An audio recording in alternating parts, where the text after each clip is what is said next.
Assalamualaikum warahmatullahi wabarakatuh.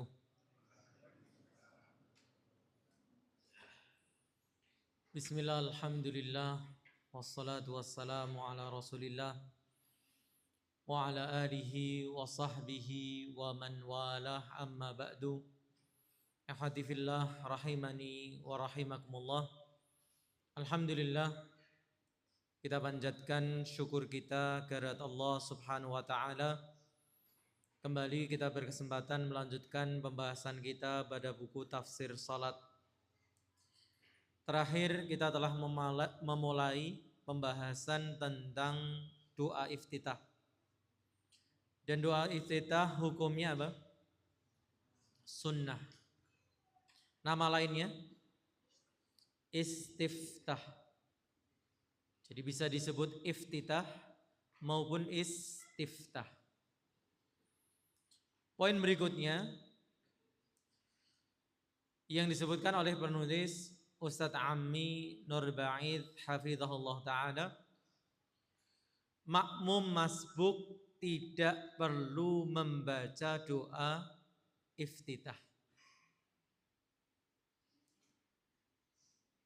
Maksudnya apa?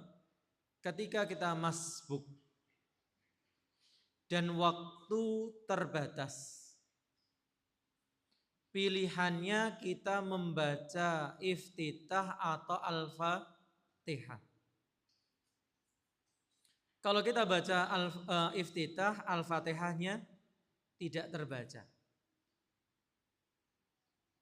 Maka dalam kondisi ini didahulukan al-fatihah. Di mana al-fatihah kedudukannya apa? Rukun sholat. Maka ingat, ketika kita masbuk, kita tidak memulai sholat dari apa? Iftitah. Kapan? Kalau memang kesempatan membacanya terbatas. Tapi kalau masbuknya sebentar, sehingga kemungkinan untuk tetap bisa membaca Al-Fatihah apa? Masih dimungkinkan, ya tidak mengapa. Kita membaca dari mana? Iftitah Al-Fatihah. Mungkin yang terkorbankan apa? Bacaan surat. Maka bacaan iftitah dan bacaan surat sama-sama hukumnya sunnah. Maka ini boleh dipilih. Tapi Al-Fatihahnya harus didahulukan. Dikatakan oleh penulis hafizahullah, untuk makmum masbuk, yaitu yang ketinggalan, terlambat, tidak perlu membaca doa iftitah. Keterangan ini bukanlah saran, anjuran agar doa iftitah ditinggalkan secara total ketika menjadi apa? Makmum. Keterangan ini memberikan kesimpulan, jika waktu yang dimiliki oleh makmum itu terbatas, karena imam sebentar lagi mau ruku, maka sebaiknya makmum mendahulukan yang wajib daripada yang sunnah. Tadi kita katakan kedudukannya rukun. Rukun itu ya pelaksanaannya hukumnya apa? Wajib. Tapi kita tahu ada perbedaan antara rukun dengan wajib. Apa perbedaannya?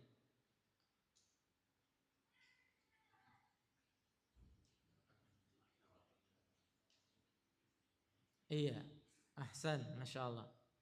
Rukun itu ditinggalkan sengaja maupun tidak sengaja, sholatnya batal. Sedangkan wajib berarti bedanya iya. Kalau wajib ditinggalkan sengaja sama batal, tapi kalau tidak sengaja masih bisa ditutup dengan apa? Sujud sahwi. Jadi ingat, tidak semua kesalahan dalam sholat bisa ditutup dengan sujud sahwi. Kalau itu rukun, meskipun tidak sengaja kita tinggalkan, ya tidak sah sholat kita. pilihannya kembali pada gerakan rukun tersebut atau apa? Menganggap rakaat tersebut tidak sah. Sehingga rakaatnya diulangi dari awal. Doa iftitah hukumnya sunnah. Sementara Al-Fatihah hukumnya apa? Wajib. Oleh karena itu selayaknya makmum yang ketinggalan sementara imam sudah mau ruku, maka sebaiknya makmum tidak perlu membaca iftitah namun langsung membaca Al-Fatihah. Nah, dalam salah satu pembahasan ada pertanyaan menarik. Lah kalau pas kita masbuk terus apa? Lupa pembahasan ini. Begitu takbir Allahu Akbar, baca doa iftitah, terus imamnya ruku. Ya sudah, namanya tidak sengaja, gitu ya. Ini namanya kita tidak punya kesempatan membaca Al-Fatihah. Sebagaimana kalau kita masbuk, imamnya sudah ruku, maka kita tidak perlu membaca Al-Fatihah. Langsung takbir, berapa kali? 2 atau 1? Nah, kalau 2 ulama sepakat sah. Kalau sekali ada yang mengatakan sah, ada yang mengatakan tidak. Ya monggo, pilih aman 2 kali atau wes pokoknya saya yakin sekali sah. Ya, semua beramal sesuai dengan ilmu yang dia yakin. Dikisahkan bahwa Ibnul Jauzi pernah sholat di belakang gurunya Abu Bakar Ad-Dainuri rahimahumullah. Ibnul Jauzi ketinggalan dan imam sudah mau ruku. Tetapi Ibnul Jauzi malah sibuk membaca doa iftitah. Ketika mengetahui hal ini, gurunya menasihatkan. Ya, kemungkinan apa? Ibnul Jauzi cerita setelah sholat, tadi saya terlambat begini. Itu ya.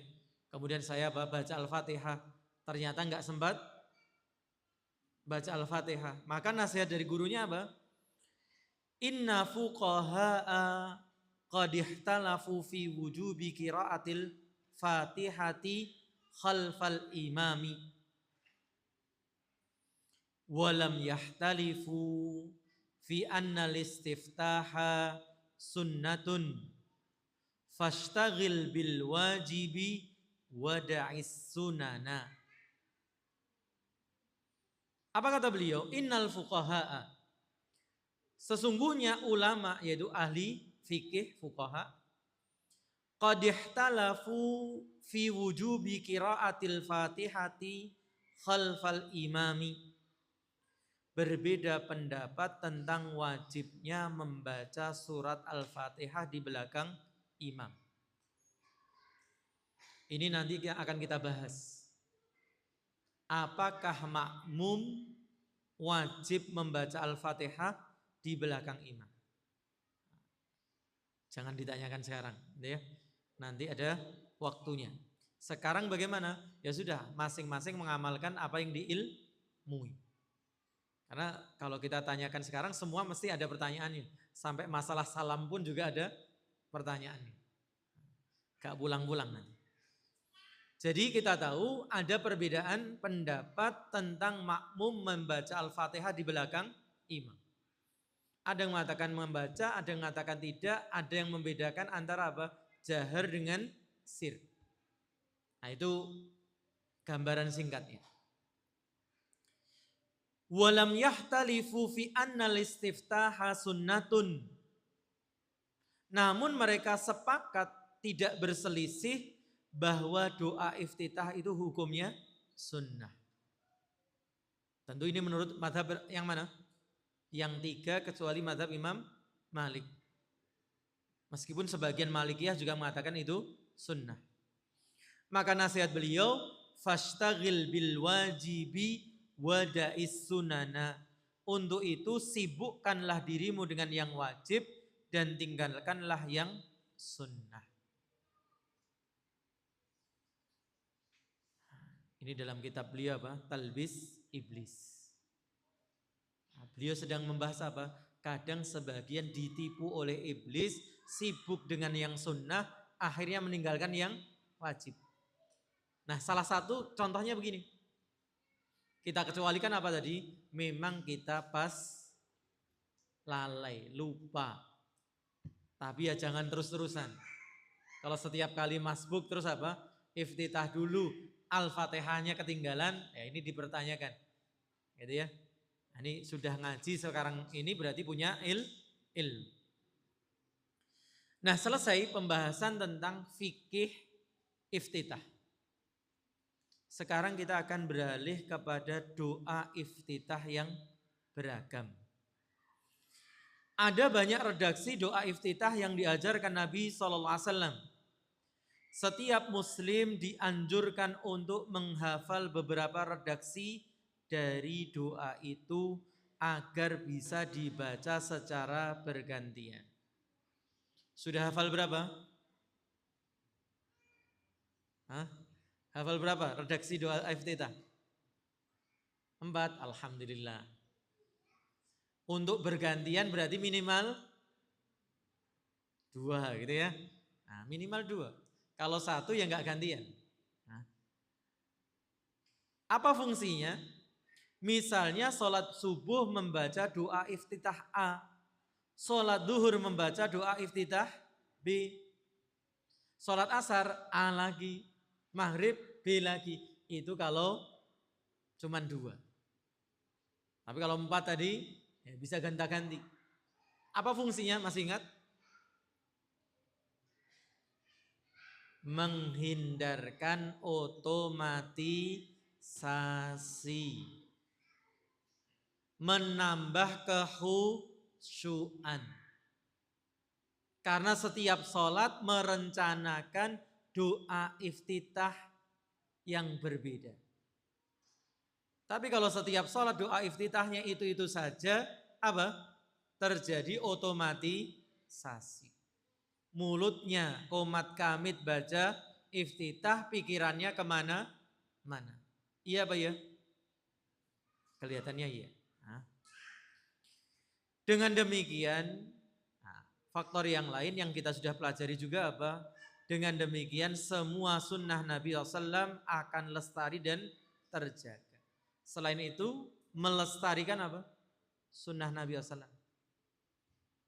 Jangan sampai ada sunnah beliau yang ditinggalkan. Bagaimana kalau ditinggalkan? Terlupakan. Mati. Penjelasan lebih lengkap telah kita bahas di bab sunnah yang beragam. Di kesempatan ini kami akan menyebutkan 6 redaksi doa iftitah berikut maknanya. 6 atau lebih Pak Ji? Yang kita pelajari nanti 6 atau ada lebih? 6. Iya. Jadi kalau dilihat di sifat salat Nabi, yang punya kitab salat, sifat salat Nabi, itu ada sekitar 13 riwayat. Di sini beliau hanya menyebutkan 6. Atau lebih tepatnya nanti ada yang double. Jadi ada 7 sebenarnya dalam buku ini. Nah berarti ini minimal ya, harapan dari penulis kita hafal 6 redaksi ini. Doa pertama yaitu Allahumma ba'id baini wa baina khataayaya kama ba'adta bainal masyriqi wal maghribi. Allahumma ba'id baini, ya Allah jauhkan antara diriku, wa baina khataayaya dan kesalahan-kesalahanku, kama ba'adta bainal masyriqi wal maghribi, seperti engkau menjauhkan antara timur dengan barat. Allahumma naqqini minal khataaya kama yunaqqas thawbul abyadu minad danas. Ini juga ada redaksi yang apa? Allahumma naqqini min khataayaya. Enggak apa-apa, gitu ya.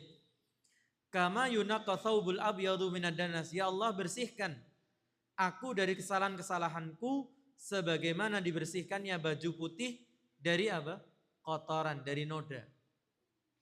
Allahumma ighsil khataayaya bil ma'i wath thalji wal barad.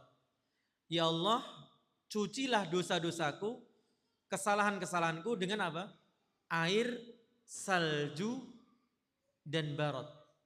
Barad itu apa? Nah, saya ingat dulu waktu kecil diterjemahkan embun. Tapi barad itu benar di sini air dingin. Air yang mencair dari es. Itu namanya barad. Biasanya apa? Kalau di tempat-tempat yang punya gunung es, gletser, ya. Nah, itu cairannya namanya barad. Dalil atau sumber doa ini. Karena setiap kita beramal itu perlu apa? Ilmu. Doa ini berdasarkan hadis dari sahabat Abu Hurairah radhiyallahu anhu yang kita baca di pertemuan yang lalu. Hadisnya sahih riwayat Imam Bukhari dan Muslim. Sehingga kita tidak perlu baca kembali gitu ya. Ini sudah kita baca di hadis yang lalu, di mana setelah Rasulullah SAW bertakbir ada jeda. Beliau sempat diam. Maka ditanyakan oleh sahabat Abu Hurairah radhiyallahu anhu, apa yang dibaca? Maka Rasulullah SAW mengajarkan membaca apa? Allahumma ba'id baini wa baina khataayaya kama ba'adta bainal masyriqi wal maghribi sampai akhir doa. Kemudian kita kepada tafsir doa. Atau lebih tepatnya tadabbur. Karena kalau tafsir ini berarti panjang lebar. Tapi di sini kita hanya akan menyebutkan secara ringkas. Ketika seorang membaca Allahumma ba'id baini wa baina khataayaya. Ya Allah, jauhkanlah diriku dengan dosa-dosaku atau kesalahanku. Al-Imam As-San'ani rahimahullah menjelaskan dua makna untuk kalimat ini. Apa itu? Jauhkanlah aku dengan hukuman karena dosa-dosaku. Seorang ketika meminta dijauhkan dari dosanya, dijauhkan dari apa? Akibat dari dosa itu. Dan salah satu akibat dari dosa apa? Hukuman. Mau tidak mau orang yang berbuat dosa itu akan dihukum. Tapi seperti yang kita sampaikan tadi sore, kadang orang hanya tersadar kalau kena hukuman-hukuman fisik. Ekonominya berantakan. Rumah tangganya kacau. Gitu ya. Tubuhnya kena penyakit. Ini baru sadar, oh ini saya berbuat dosa ini, berbuat dosa itu. Padahal yang hukuman paling cepat apa tadi? Apa? Hati. Begitu kita berbuat dosa, dibubuhkan di hati kita apa? Noda hitam. Kalau bertaubat dibersihkan, kalau terus akan apa? Semakin menghitam. Sayangnya kebanyakan orang cuek. Akhirnya hatinya sakit. Akhirnya hatinya mati. Karena cuek dengan apa? Hukuman di hati ini. Maka subhanallah, dosa itu pasti ada hukumannya. Maka kita memohon kepada Allah agar kita dijauhkan dari hukuman apa? Dosa itu. Baik di dunia maupun di akhirat. Ini makna pertama dari dijauhkan dari dosa. Dijauhkan dari hukumannya. Yang kedua, halangi aku agar tidak terjerumus ke dalam dosa atau mendekatinya. Kalau terhadap hukuman, berarti logikanya dosa yang mana? Yang sudah terjadi. Sedangkan dijauhkan dari perbuatan dosa, berarti dosa yang mana? Yang belum terjadi. Jadi subhanallah, penggalan ini mengandung permohonan luar biasa. Perlindungan terhadap dosa yang telah lalu maupun yang akan datang.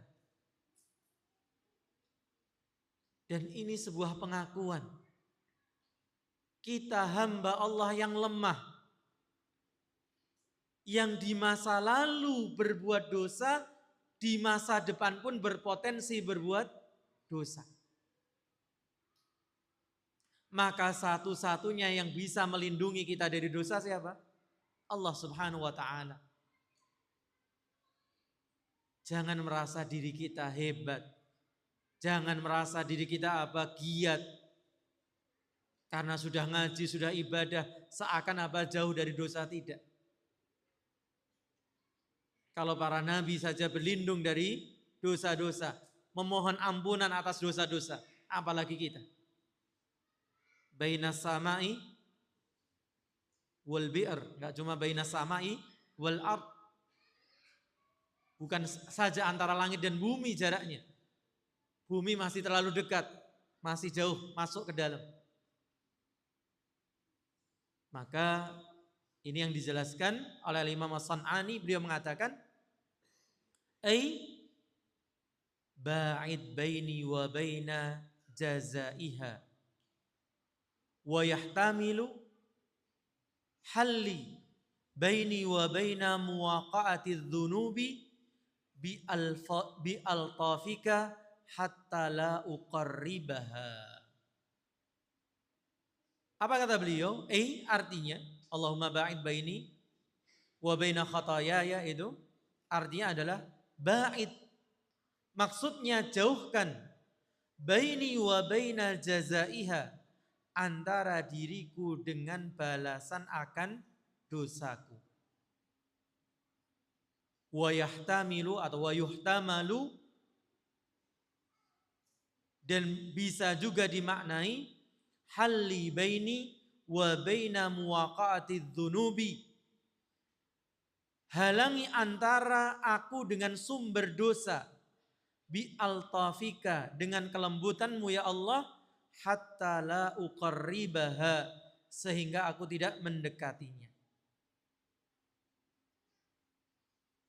Sehingga kita juga waspada terhadap dosa-dosa yang belum terjadi.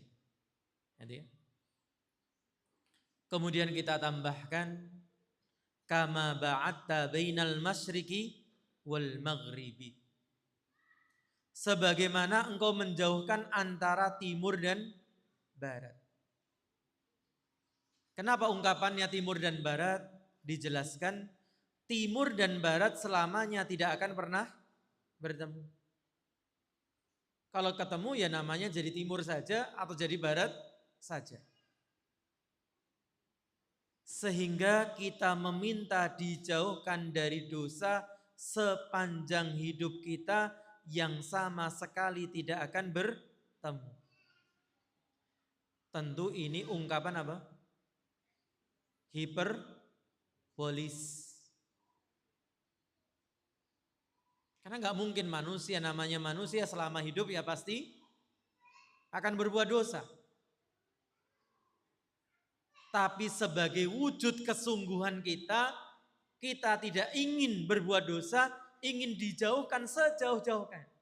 Kalau bisa sepanjang hidup nggak ketemu dengan dosa. Itu menunjukkan keinginan baik kita. Di mana di saat kita berbuat dosa sadar bahwa itu salah. Sehingga orang yang sadar salah akan cepat kembali. Itu harapannya begitu. Dalam kelanjutannya Imam As-San'ani mengatakan ila yabqa laha ittisalun bi kama la yattasilul masyriku bil maghribi. La yabqa laha ittisalun bi. Maksudnya dijauhkan sejauh-jauhnya sehingga tidak meninggalkan peluang bertemu. Jadi kalau kita punya sumber dosa, sadar dosa itu masuk dari celah ini, tutup celah itu. Ini kesadaran terhadap diri sendiri. Sayangnya kadang kita ini sudah sadar, sudah tahu dari mana sumber dosa itu datang, tapi tetap ngeyel. Tapi tetap mengabaikan. Contoh, sebagian orang berbuat dosa kapan? Kalau ketemu si temannya. Tapi dia terus berteman dengan teman yang mengajaknya berbuat dosa. Ini sebenarnya tidak punya semangat dalam kebaikan. Maka semestinya dengan kita berdoa ini bukan hanya doa, tapi diiringi dengan apa? Usaha. Nah, ada yang bikin kata-kata indah ya. Biasanya gitu ya, kata-kata. Nah, apa kata-katanya? Doakan usahamu dan usahakan doamu. Oh, Masya Allah ya. Apa? Doakan usahamu dan usahakan doamu. Usaha perlu diiringi doa, dan doa perlu dibuktikan dengan usaha. Ya. Jadi jangan sampai kita ini juga sering doa apa? Rabbi zidni ilma. Tapi kon murojaah males gitu ya. Lagi mana? Pengen tambah ilmu kok nggak dimurajaah. Kama la yattasilul masyriqu wal maghrib, sebagaimana timur dan barat tidak mungkin bertemu. Kemudian disambung, Allahumma naqqini minal khataya. Ya Allah, bersihkanlah diriku dari dosa-dosa. Kata naqqini artinya memisahkan antara yang baik dari yang buruk. Dari kata apa? Anak-anak, ini wazannya apa? Naqqini wazannya apa? Hah? Apa ibu-ibu wazannya? Bukan wajannya loh ibu-ibu. Nah, ngobrol wajan malahan. Naqqini dari apa? Fa'ala. Maka masdarnya apa? Naqqa yunaqqi tanqiyatan. Apa tanqiyah itu? Pemurnian. Maka seperti di Saudi yang tidak punya sumber air tawar banyak, mereka melakukan apa? Tanqiyatul ma', pemurnian air. Memisahkan antara apa? Air dengan garamnya. Makanya biasanya yang pulang dari haji, umroh, sebelum ke bandara itu sebelah kiri ada apa? Pabrik-pabrik pemurnian air. Sedot dari laut, nah kemudian apa? Dialirkan untuk kebutuhan rumah tangga, mandi, cuci gitu ya. Tapi nggak diminum. Kalau minum mereka ngebor sumur dalam. Nah, naqqini berarti apa? Memisahkan antara yang baik dan buruk. Sehingga ketika kita minta dibersihkan, karena aslinya kita diciptakan dalam keadaan apa? Baik. Kullu mauludin yuladu alal fitrah. Setiap bayi yang dilahirkan di atas apa? Fitrah. di atas keislaman. Makanya sebagian ulama mengatakan kalau bayi dibiarkan tumbuh dewasa nggak dikasih syubhat, kemudian diajak kepada Islam pasti menerima. Kenapa? Karena filenya dari sana, settingan dari sana untuk menerima Islam. Makanya orang itu pasti bahagia kalau menjalankan agama Islam. Karena memang sudah disetting dari sana begitu. Maka kapan kita tidak bahagia? Settingan ini dirusak. Maka kita ingin minta kepada Allah agar dipisahkan antara yang baik dengan yang buruk. Kotoran-kotoran dari apa? Dosa kita. Sehingga terpisah antara kita dengan dosa kita tanpa mengurangi kebaikan kita. Sehingga apa? Ketika dipisahkan, yang baik itu tetap bertahan. Bukan dibuang. Tapi apa? Yang baik tetap dipertahankan. Kama yunaqqa thawbul abyadu minad danas. Sebagaimana pakaian putih dibersihkan dari noda. Yang disebutkan pakaian putih. Kenapa ilustrasinya? Kenapa contoh yang digunakan pakaian putih? Karena noda di pakaian putih sangat nampak sehingga lebih jelas ketika dibersihkan. Di satu sisi, noda yang ada pada pakaian putih itu cepat dikenali.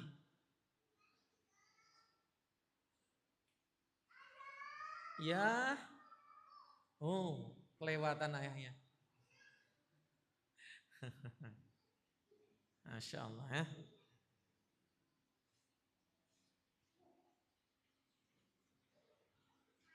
Jadi subhanallah, kenapa pakaian putih itu utama? Gitu ya? Karena apa? Ketika dia kotor langsung ketahuan. Kalau ada kotorannya. Yang kedua, begitu dibersihkan juga nampak jelas. Kalau sudah bersih. Tapi memang kalau itu pakaian, gimana? Gak mudah ya merawat baju putih. Cepat jadi krem. Kalau enggak telaten. Makanya saya sendiri ya jarang pengen baju putih. Ada beberapa tapi ya jarang kita pakai juga. Kecuali momen tertentu saja. Taib. Kemudian yang terakhir, Allahumma ghsilni atau Allahumma ghsil khatayaya bil ma'i wath-thalji wal barad. Ya Allah, cucilah dosa-dosaku dengan apa? Air, salju dan air dingin. Dicuci dengan air, salju dan air dingin karena dosa itu ibarat apa?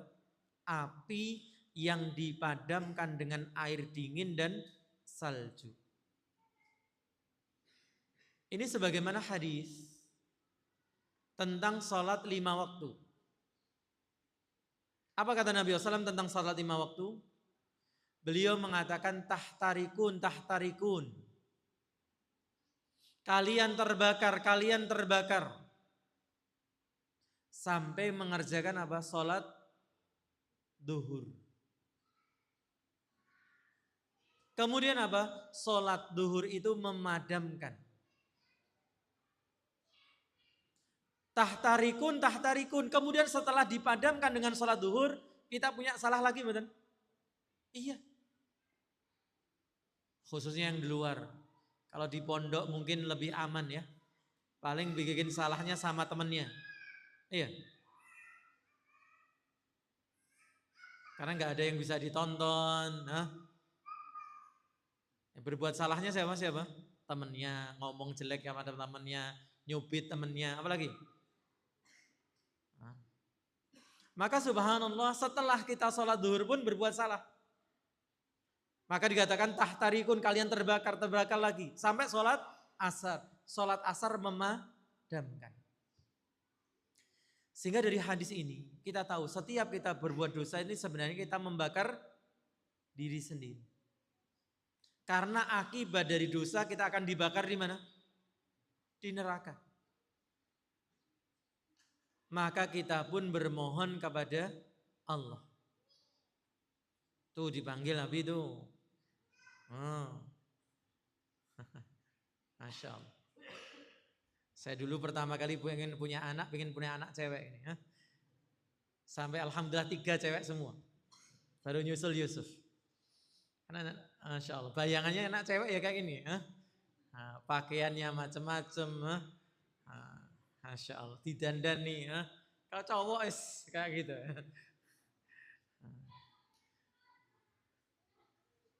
Balik ke sini ya. Jadi dosa itu apa? Diibaratkan api. Dan apa yang bisa memadamkan api?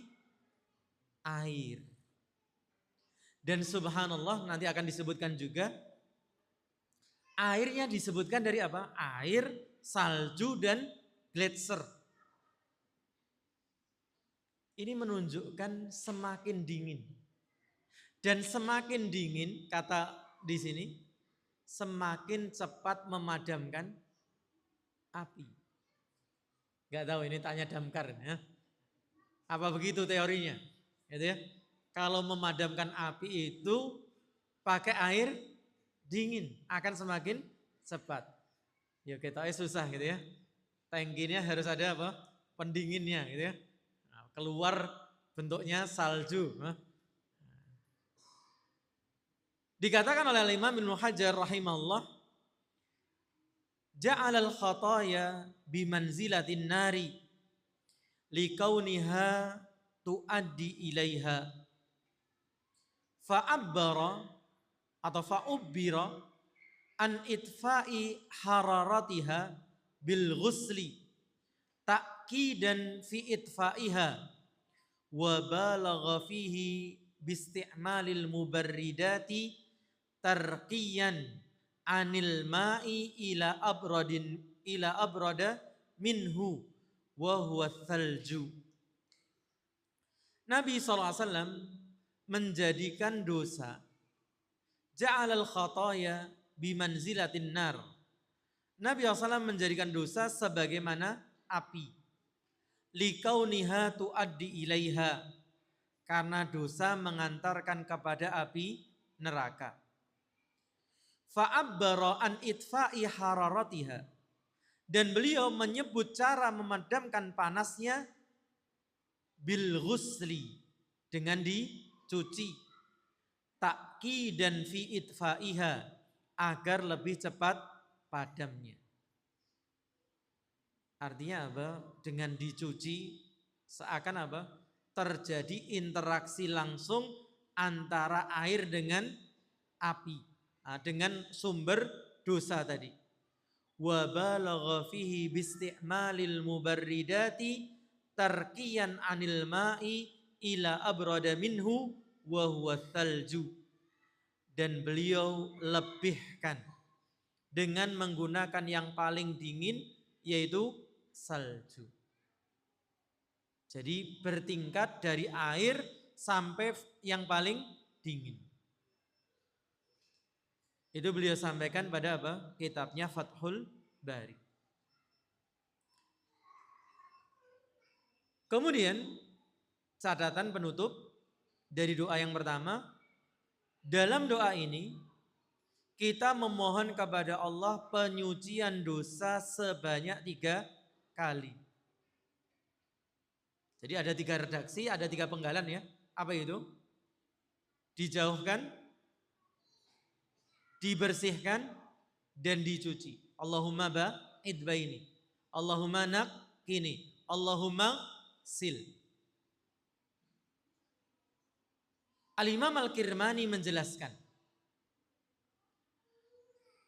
yahtamilu an yakuna fid da'awati thalathi isyaratun atau isyaratan.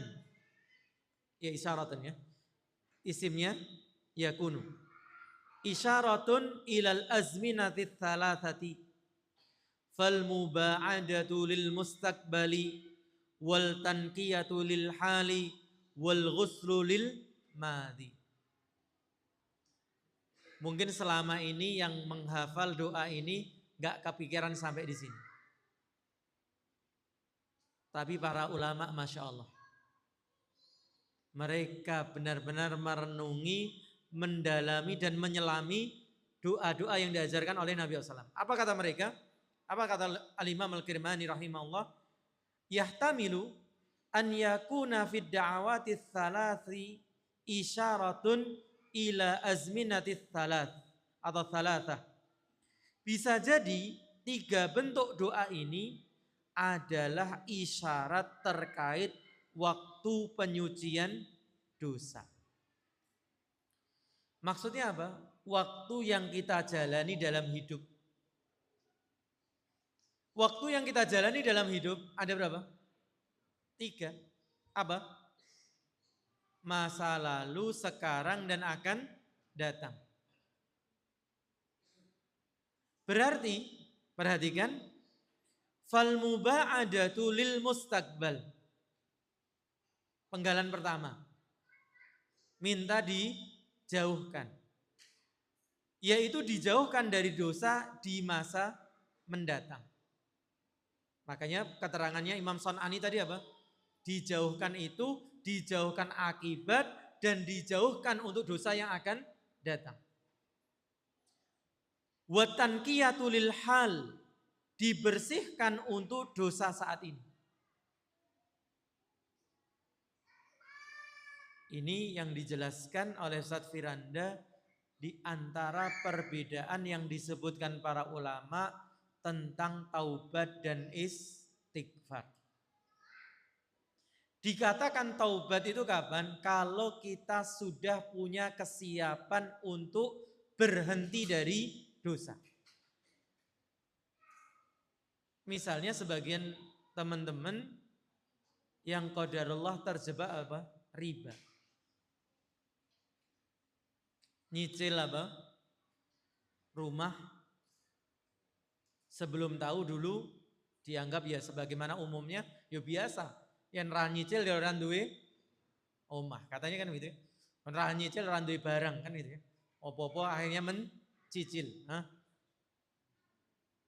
Ternyata kemudian ngaji tahu. Oh, cicilan ini ternyata tidak syar'i.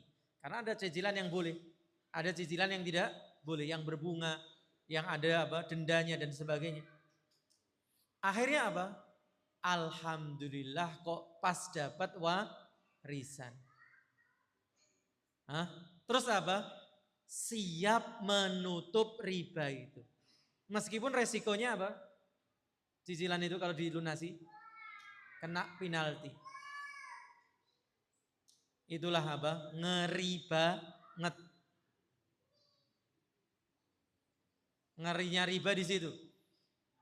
Telat bayar, didenda, terlalu cepat, dipinalti. Katanya begitu. Nah, dia siap untuk apa?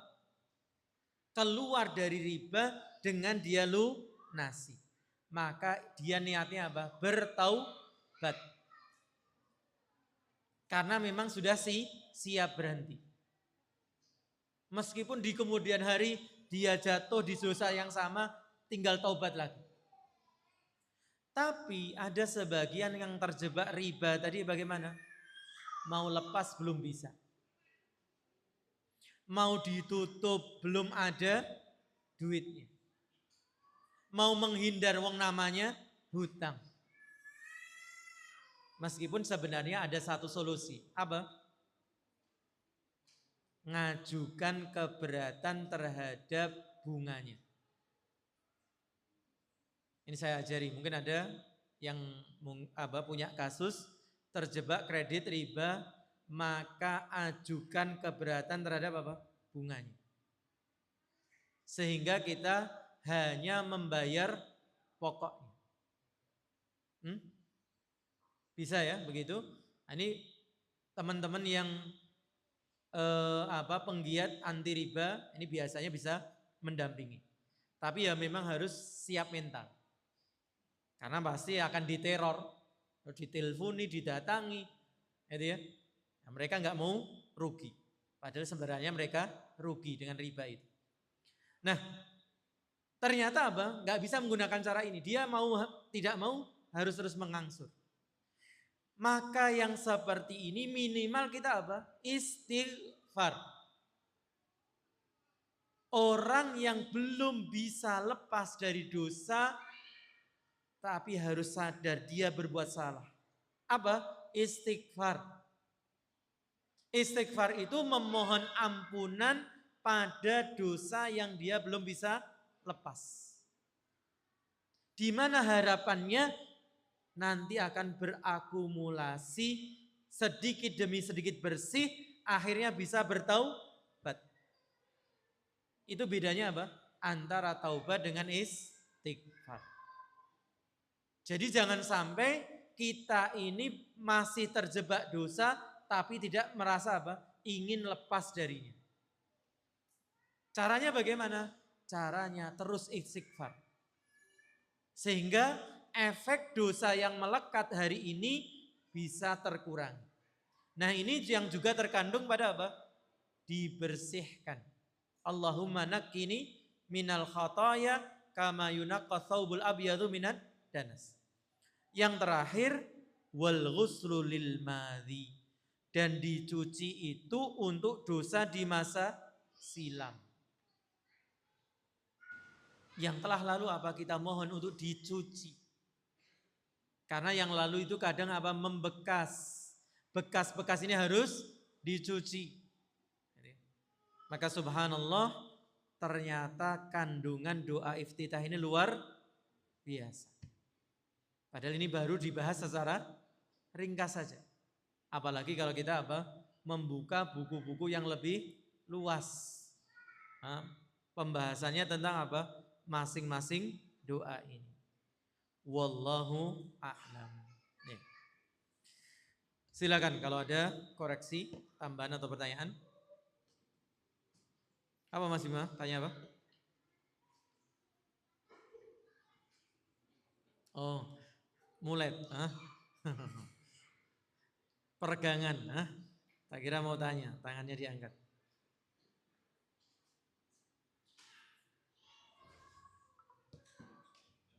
Oke, monggo.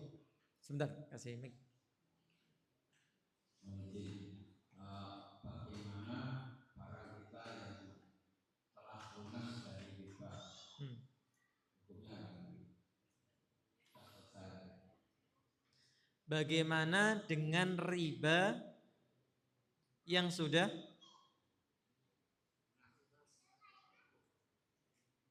lunas?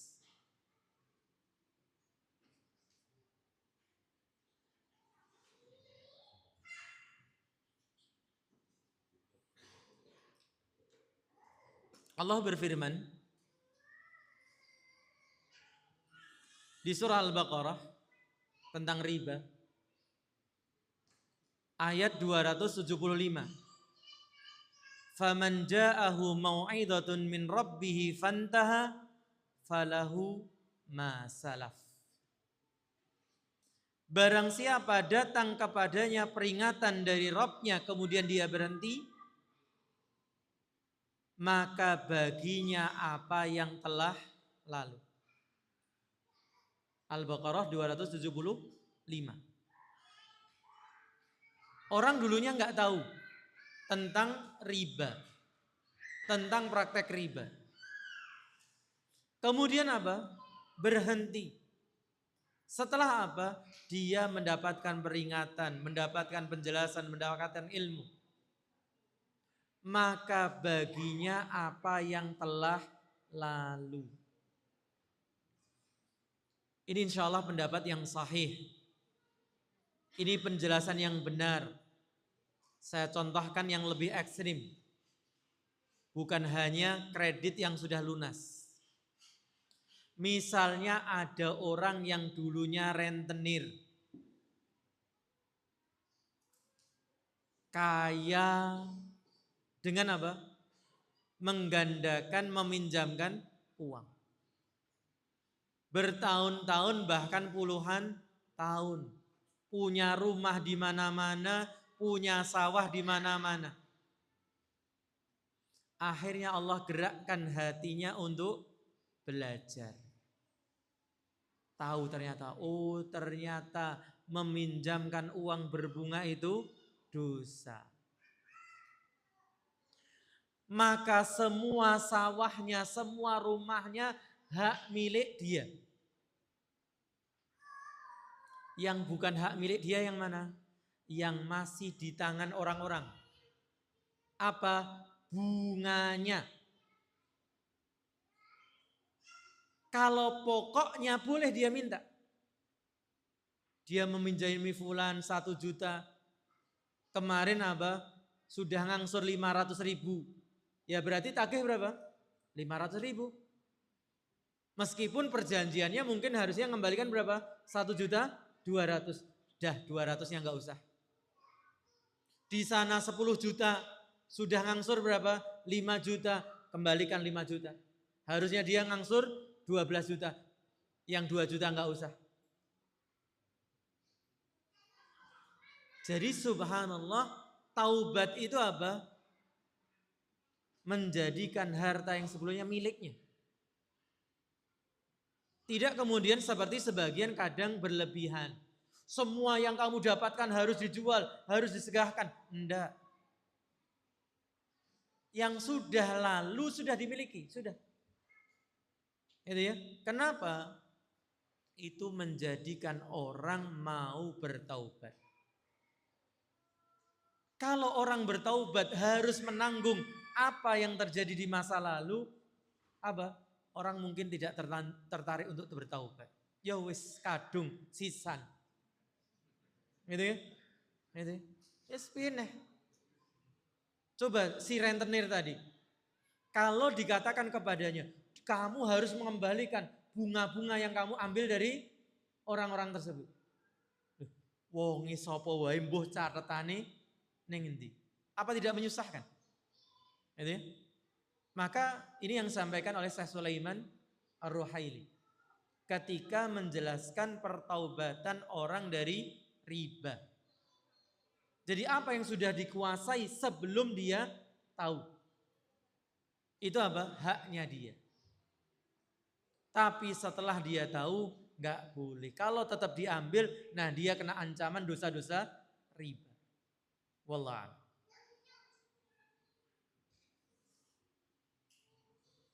Ini yang bisa kita baca, diskusikan kesempatan malam hari ini. Semoga bermanfaat. Kurang dan lebihnya saya mohon maaf. Jazakumullahu khairan telah hadir dan menyimak. Wa sallallahu ala nabiyyina Muhammadin wa ala alihi wa sahbihi ajma'in. Subhanakallahumma wa bihamdika asyhadu an la ilaha illa anta astaghfiruka wa atubu ilaik. Assalamualaikum warahmatullahi wabarakatuh.